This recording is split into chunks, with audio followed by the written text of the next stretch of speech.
Last night, a crime was committed. Daisy the dachshund was out for her walk when someone knocked into her and stole her most prized bone. The police came to investigate and told Daisy that they had found some fur at the scene. The fur is DNA, and using gel electrophoresis and DNA fingerprinting, they can use the fur to find out who committed the crime. Gel electrophoresis is the process of running an electric charge through DNA. DNA is negatively charged and will move towards the positive electrode. As this happens, the DNA fragments will travel different distances up the gel depending on their mass. The DNA fragments can be seen as bands, creating a unique pattern of an organism's DNA.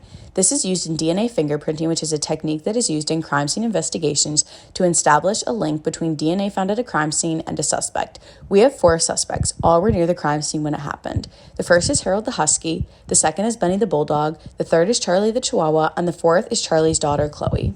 Their DNA was collected and will be run along with the fur found at the crime scene. The DNA is amplified at 2 different VNTR loci, which are regions of the nucleotide repeats that are adjacent to each other on the genome. In order for a suspect to be a match to the DNA found at the crime scene, they must match every band found on both loci.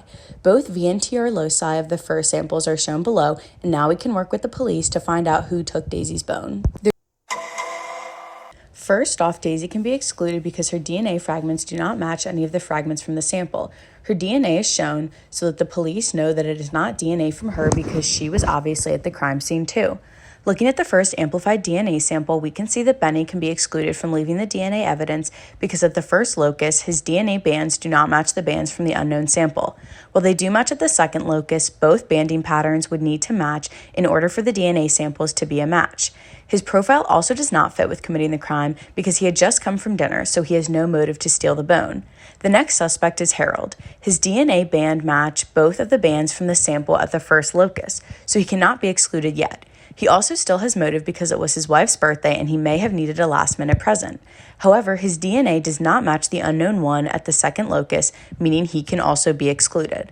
Charlie is next to be analyzed. His DNA matched the evidence found for one of the bands, however, the other one did not match, so he can also be excluded. Because Chloe is his daughter, Charlie and Chloe will have half of the same bands because Chloe is made up of DNA from both her mother and her father.